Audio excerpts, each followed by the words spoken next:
emperor penguins were listed as an endangered species by the U.S. Fish and Wildlife Service. And the main reason, their habitat, and therefore their survival, is being threatened by climate change. In tonight's Eye on Earth, meteorologist Jacob Wyckoff takes us on a journey to Antarctica on one researcher's quest to study these animals. The weather today is pretty nice. We had about -10, so it was a good day to go out and actually go to the penguin colony. While Daniel Zitterbart calls Woods Hole Oceanographic Institution home most of the year.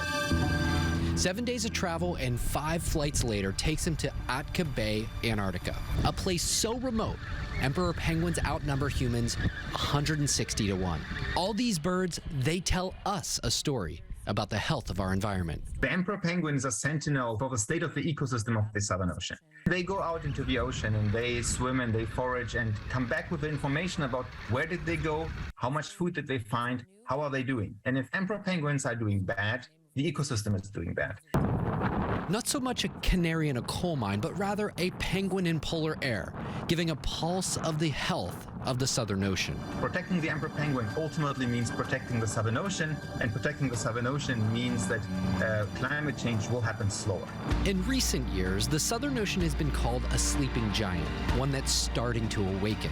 Preliminary data for Antarctica's 2023 summer ice extent shows a new record low, driven by warming oceans and melting glaciers. We are way past it will change, but we have to be able to adapt. Our job is really to provide the best data we can to make pressure to be able to create protected areas so the ecosystem has more time to adapt. It will have to adapt. Collecting that data begins when about 300 penguin chicks are microchipped each year. The same technology that vets use to chip our cats and dogs. To track the animals is the really difficult part. Enter the Echo unmanned ground vehicle. Echo is basically a robot that drives around, detect penguins, slowly approach them, try to scan them, see if it's one we tagged or not, then go away, find the next penguin, and scan it again. The penguins don't seem to mind this rover in their territory. They are really relaxed about it as long as you're slow. So we have to drive very slow, but the good thing is that a robot doesn't get bored or tired. Zitterbart hopes the success of Echo translates into more research for other animals without direct human interaction. Our aim is to be able to use that technology we develop here and bring it to other species. And while branching out to other animals may be years away, Zitterbart likes to take things day by day. I learn something new every day. I fail every day. We try something every day, and basically every day we fail again.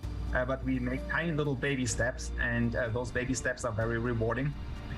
We educate the next generation of hopefully scientists and engineers. And some of that learning and education is being done right here at the New England Aquarium. These southern rockhopper penguins are listed as a vulnerable species. Some of the research being done in Antarctica will hopefully prevent them from following the same path as their cousins, the emperor penguins. In Boston, Jacob Wyckoff, WBZ News.